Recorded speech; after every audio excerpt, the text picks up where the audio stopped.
दोस्तों,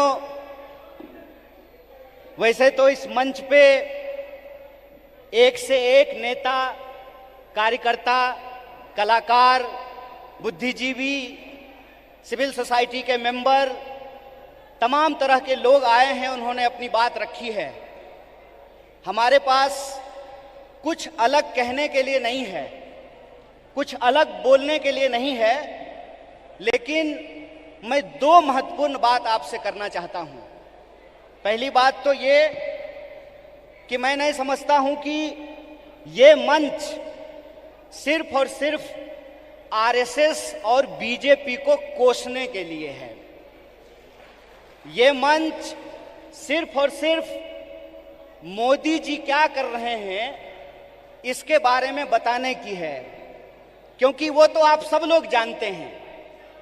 वो आप सब लोग इसलिए जानते हैं कि इस विपरीत परिस्थिति में भी वह पथ क्या, पथिक कुशलता क्या, जिस पथ में बिखरे सूल न हो, नाविक की धैर्य परीक्षा क्या, जब धाराएं प्रतिकूल न हो।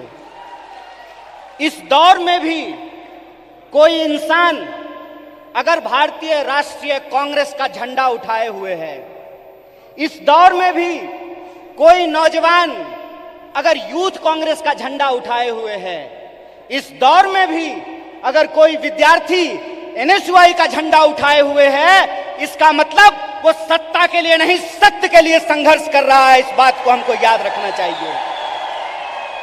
इसलिए बीजेपी क्या है, मोदी जी क्या हैं, आरएसएस क्या है, मैं इन चीजों पे अपना वक्त जाया नहीं करना चाहता हूं, क्योंकि हमारे वरिष्ठ नेताओं ने, हमारे वरिष्ठ साथियों ने, हमारे वरिष्ठ कार्यकर्ताओं ने इस बात को बखूबी समझा दिया है।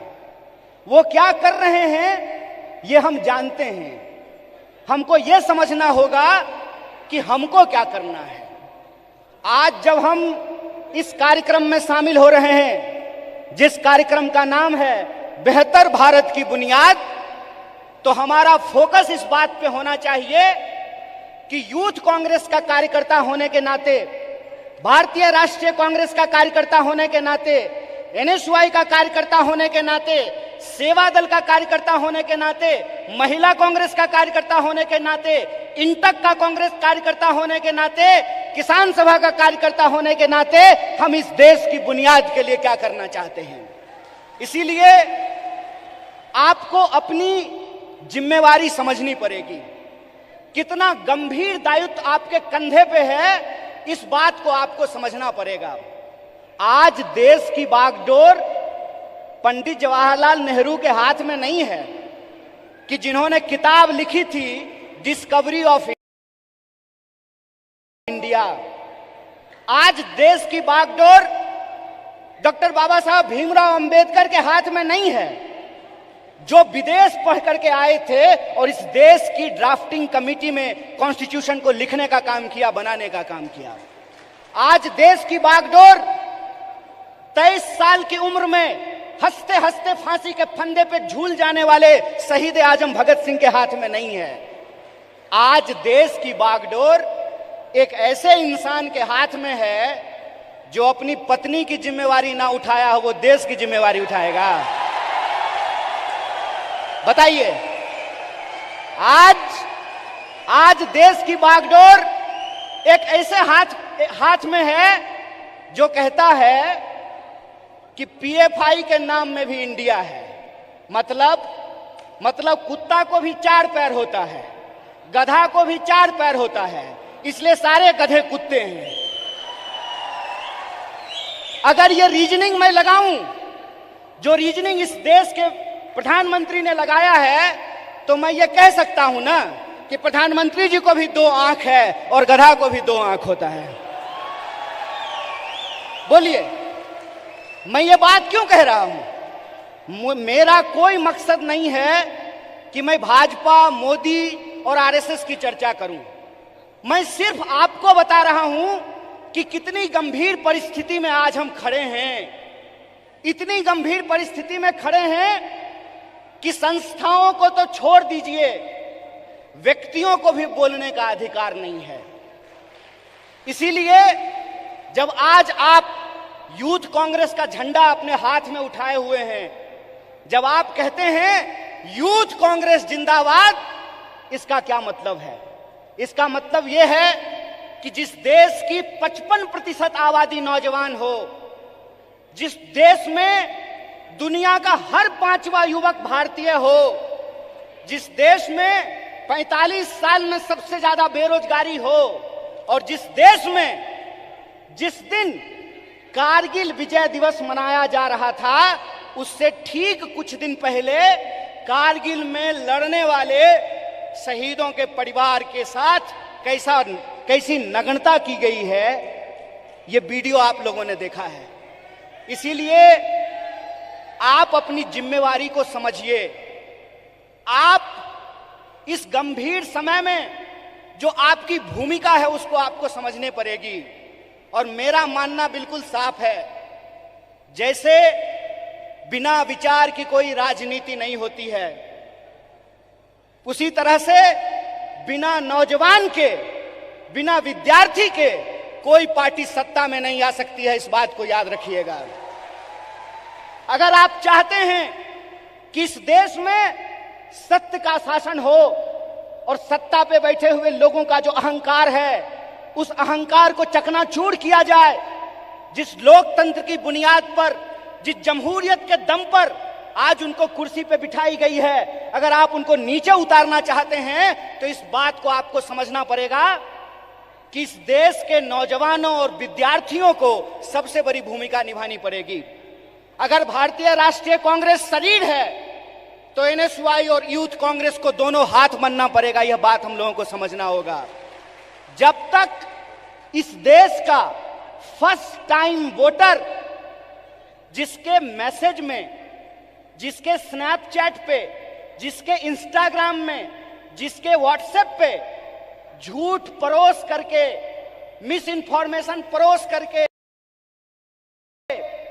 उनको गुमराह किया गया है, जब तक उनके सामने हम सच्चाई लेकर के नहीं जाएंगे, जब तक हम घर घर नहीं पहुंचेंगे, जब तक हम स्कूल स्कूल नहीं पहुंचेंगे, विश्वविद्यालय विश्वविद्यालय नहीं पहुंचेंगे, तब तक इस सत्ता पे बैठे हुए लोगों को हम सत्ता से बाहर नहीं कर सकते हैं और लोकतंत्र को बचा नहीं सकते हैं। जो सवाल है यहां पर कि भारत का बुनियाद क्या है? भारत का बुनियाद है इंडिया। यह बात हम लोगों को समझना पड़ेगा। भारत का बुनियाद है इंडिया, और वो जो इंडिया है, वो इंडिया एक सोच है, और वो सोच को हमको एक एक कार्यकर्ता को अपने व्यवहार में लेकर के आना पड़ेगा। अगर हम महात्मा गांधी का उदाहरण आपके सामने रखें तो किस तरह का एग्जाम्पल हमको देखने का मिलता है। गांधी जी ऐसे नहीं थे कि बुनियाद भारत के कार्यक्रम में आए हैं, कर्नाटक में सरकार भी है तो थोड़ा फोटो वोटो खिंचा करके चल देंगे, ऐसे नहीं होगा। ये मैं आपकी आलोचना नहीं कर रहा हूं, ये मैं अपनी आलोचना कर रहा हूं। गांधीवादी तरीका यह है कि चंपारण में जब किसान लड़ रहे थे तो गांधी जी शहर छोड़ करके चंपारण चले गए, वहीं आश्रम बना दिया, महीनों तक लड़ते रहे और अंग्रेजों को धूल चटा दिया। ये गांधीवादी तरीका है। 100 समस्याएं होंगी, 100 समस्याएं होंगी, 1000 समस्याएं होंगी। बतौर फ्रंटल ऑर्गेनाइजेशन मैं बार बार कह रहा हूं, भारतीय राष्ट्रीय कांग्रेस तभी मजबूत हो सकता है जब यूथ कांग्रेस और एनएसवाई मजबूत होगा। इस बात का संकल्प हमको लेना पड़ेगा। और वो मजबूती कैसे होगी? वो मजबूती ऐसे होगी, गांधीवादी तरीके से होगी कि हम एक समस्या को उठाएंगे, लगातार आंदोलन करेंगे, और जब तक सरकार और प्रशासन को झुका ना दें, अपने आंदोलन को वापस नहीं लेंगे। ये तरीका हमको अपनाना पड़ेगा। और एक बात याद रखिएगा, जब आप आंदोलन जीतते हैं, जब आप संघर्ष को जीतते हैं, तो टिकट का सवाल अपने आप सॉल्व हो जाता है। यह बात मैं इसलिए कह रहा हूं कि शायद लोगों को इस देश के इतिहास को दोबारा जाकर के देखने की जरूरत है। क्यों? क्योंकि हम उस पार्टी से हैं जिस पार्टी ने इस देश को आजादी दिलाई है। अभी कलाकार ने आजादी की बात की, हाथों की आजादी की बात की, देश की आजादी की बात की तो एक एक भारतीय राष्ट्रीय कांग्रेस के कार्यकर्ता को गर्व से यह बात कहनी चाहिए कि हम वो लोग हैं जो इस देश को आजादी दिलाए हैं और आजाद देश में आजादी को बचाएंगे भी। इस बात को हमको याद रखना है। और अगर हमने इसका संकल्प लिया है तो मैं एक उदाहरण आप लोगों को देना चाहता हूं, खास करके जो हमारी महिलाएं यहां पे बैठी हुई हैं। जब कांग्रेस पार्टी हार गई थी श्रीमती गांधी के नेतृत्व में, तो उस वक्त लोगों ने कहा था कि कांग्रेस समाप्त हो गया है। उसके बाद श्रीमती गांधी बिहार गई थी, जहां से मैं आता हूं। वहां पे एक नरसंहार हुआ था और श्रीमती गांधी हाथी पे बैठ करके गई थी शोषितों से मिलने के लिए, उन नरसंहार के जो पीड़ित थे उन परिवारों से मिलने के लिए। और उनके साथ हाथी पे बैठी हुई एक महिला थी, जिस महिला का नाम प्रतिभा देवी सिंह पाटिल है, जो इस देश की पहली महिला राष्ट्रपति बनी थी। इसीलिए हम कहते हैं, गीता में भी लिखा हुआ है कि कर्म करो, फल की चिंता मत करो। आज आप यूथ कांग्रेस के कार्यकर्ता हैं, एनएसयूआई के कार्यकर्ता हैं, आपको कर्म करने की जरूरत है। और हमारा कर्म क्या है? हमारा कर्म है अपने विचार पर चलना। और हमारा विचार क्या है? हमारा विचार है इस देश का संविधान, संविधान की प्रस्तावना। और प्रस्तावना कहता है हम भारत के लोग भारत को प्रभुत्व संपन्न, समाजवादी, धर्मनिरपेक्ष और लोकतांत्रिक गणराज्य बना करके रखना चाहते हैं। इसीलिए जब ये विचारधारा हमारे पास है, इस देश को आजादी दिलाने का इतिहास हमारे पास है, और आज के वक्त में हमको गर्व से यह बात कहना चाहिए कि हम मल्लिकार्जुन खड़गे के सिपाही हैं। हमको गर्व से यह बात कहना चाहिए कि हम राहुल गांधी के सिपाही हैं, क्योंकि राहुल गांधी ने कहा है डरो मत। और उनको डरने की जरूरत नहीं है जो किसी के खिलाफ गलत नहीं किए हैं। उनको डरने की जरूरत नहीं है जो झूठ बोलते हैं। जो झूठ बोलते हैं वो डरें, जो सत्य पर चलते हैं उनको डरने की जरूरत नहीं है। एक निडर सिपाही की तरह, जिस तरह से माननीय राहुल गांधी जी विपक्ष की मुखर आवाज बने हैं, उस आवाज को हमको घर घर पहुंचाना होगा। और इस देश की जो बुनियाद है, भारत की जो बुनियाद है, वो इस देश की संविधान की प्रस्तावना में लिखा हुआ है। उस प्रस्तावना को हमको घर घर लेकर के जाना पड़ेगा।